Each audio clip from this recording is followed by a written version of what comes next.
In this video, we will learn about Fibonacci number, that is the how to find the nth of the Fibonacci number using recursion. In previous video, we talked about how to find it using iterative method, but here we will use the recursion method. Here the function is called with the 12th. So here it means that we need to find the 12th of the 12th Fibonacci number. So it comes here and it will check if whether n is less than 0. If it is less than 0, it prints a message saying that the incorrect input and it comes out of the loop. If it is not less than 0, if it is 1, it returns a 0. If it is 2, it returns a 1. Else it comes here and it calls a Fibonacci n minus 1, that is the 12 minus 1 is 11 plus 12 minus 2 10. Similarly, this will be recursively called each time. It becomes 11 will become, similarly it will called, and this is 10, it will be called. It recursively call and it will finally display the 12th Fibonacci number. Let's run and see. So the 12th Fibonacci number is 89. Now we will check for the 0 whether this condition works or not. For 0, it says that the incorrect input because already we had mentioned it.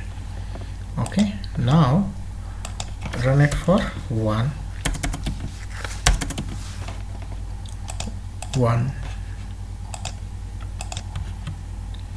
Okay, the Fibonacci number is 0, and we will check for 2. Okay, when the Fibonacci number is 2, the output will be 1. Okay, similarly we will check it for 3. So what is 3? The third Fibonacci number is again 1 because 0 1 1. Now we will check for 4th. What is the 4th Fibonacci number? 4th Fibonacci number is 2. Okay, 0 1 1 and 2. This is the 4th number. Now we will check for the 6th. What is this? Is 5th. I hope you got it. Okay, now this code is basically meant for nth of the Fibonacci number. So suppose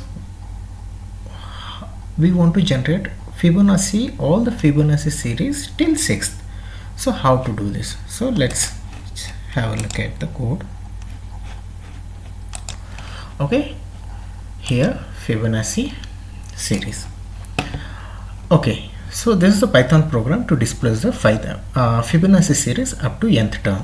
If this is the nth term, we will be displaying the Fibonacci series up to the nth term. Here input asks for how many terms, 6, 7 or 8. So this will be represented in string format, that is the raw format. That is what we are using int to convert into the integer format. So default values we are assigning n1 as 0, n2 as 1, and we are taking count as 0. So here we will check the value whether it is less than 0. If it is less than 0, then we say that enter a positive integer. If the value is 1, the Fibonacci series is 1. The Fibonacci series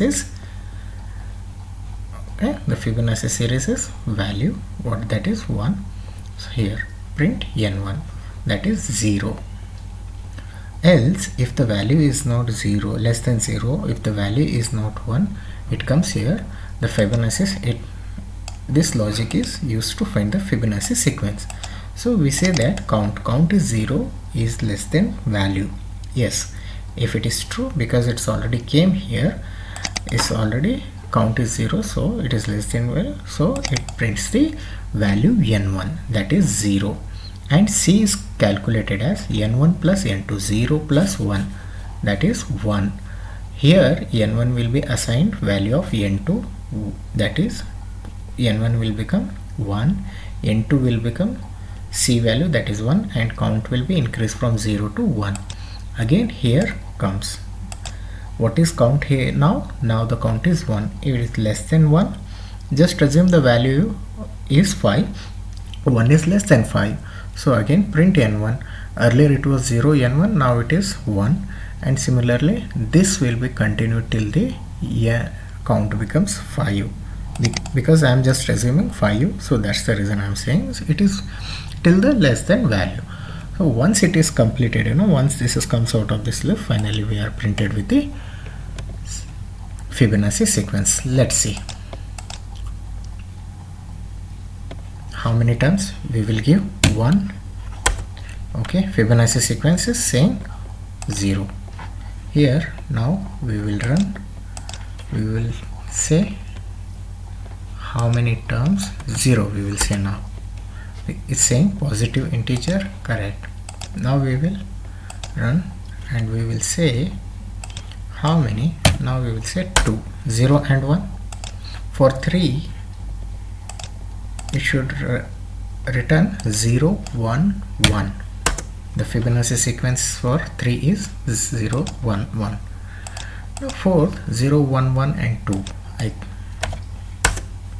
correct. We will run, we will check for the 6. 0 1 1 2 3 5. Thank you for watching my video. If you have any doubt, please do comment in the comment section. Thank you.